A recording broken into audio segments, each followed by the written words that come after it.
move more.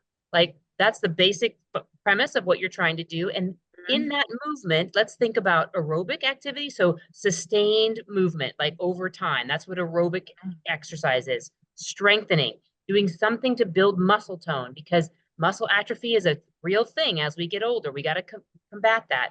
And thirdly, balance. What are you doing to stress your balance? Like something to at least narrow your base of support, narrow your feet, and challenge yourself a little bit. So move more, sit less with those three areas of exercise.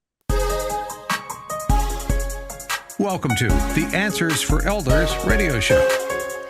And welcome back, everyone, to Answers for Elders Radio Network. And I am here again with award-winning physical therapist Kele Murdin from Group Otago.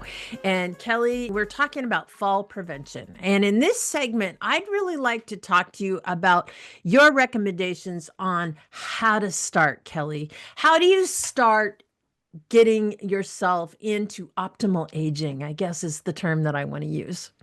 Yeah, let's simplify it because that can be so overwhelming. Just getting started is takes such a momentous impetus sometimes. But so start small with my first thought. And so setting the foundation of optimal aging would be nutrition. So hydration, protein, eating enough calories throughout the day. You know, there's a lot to your nutrition just to kind of fertilize the soil, right? You've got to grow. You're looking to grow your strength and conditioning. So you got to have a good soil for that. So think about your hydration.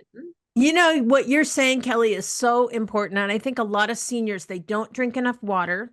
I think the way a lot of us seniors, the way we were raised back in the 60s, we didn't, our parents, they put a glass of milk in front of us. They didn't put water in front of us, right? They also, you know, the green leafy vegetables and things like that. I mean, they'd take things out of a can or things like that. So I think a lot of us are not conditioned to eating appropriately or correctly.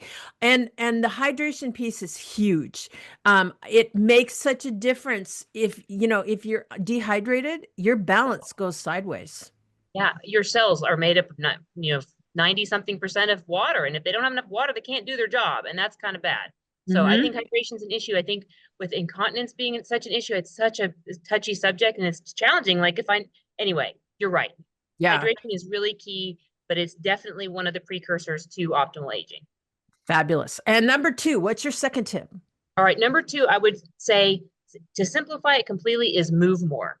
Like that's the basic premise of what you're trying to do. And in that movement, let's think about aerobic activity. So sustained movement, like over time. That's what aerobic exercise is. Strengthening, doing something to build muscle tone because muscle atrophy is a real thing as we get older. We got to combat that. And thirdly, balance. What are you doing to stress your balance? Like something to at least narrow your base of support, narrow your feet, and challenge yourself a little bit. So move more, sit less with those three areas of exercise. Yeah. And that is so vitally important, this whole movement piece. And again, I can't say it enough how much that my Apple Watch has made a difference in my world of making sure that I'm getting up and walking and standing and doing things. And yes, it's a change, but it's an important change. It's an important shift to do that. Number 3, what's your third tip? Carving out the time. Time is such a barrier, right? Yeah, I have a busy life already. How am I going to infuse this exercise into what I'm already doing? Something's got to, so I would say figuring out one thing is you just mentioned about what brings you joy. Like what are things you already love to do? Can you tweak those a little bit to add a little bit of exercise to it? You mentioned you love your rose garden. Okay. So maybe in our rose garden, every, 10 minutes, you do 10 squats. Or can you do something where you're standing with your feet in a specific position to work on your balance a little bit while you wait for the water to seep into the ground? So infuse the things you love to do with a little bit of exercise. So it's not additive. You're already doing it. Now we're going to do it with a little different intention. Yeah, it's absolutely true. And I think the other thing, like what you're saying, is think about ways that you can move while you're doing things you love. Even if it's something that, go to the park. And if you love the sunshine, instead of just sitting on your porch, go out to the park, walk around the area or whatever like that goes. Those things are really important, obviously. And then, just going into your whole world of paying attention, I think, to really where you're at, I think is really important. Your balance is really important. If you're having to walk and grab onto something like furniture or something like that, that's a red flag. And we're going to talk about that in our next segment. But in the meantime, Kelly, again, what is your website and what kind of information can people find there? Great, sure. My website is Group Otago, and that's GROUPOTAGO.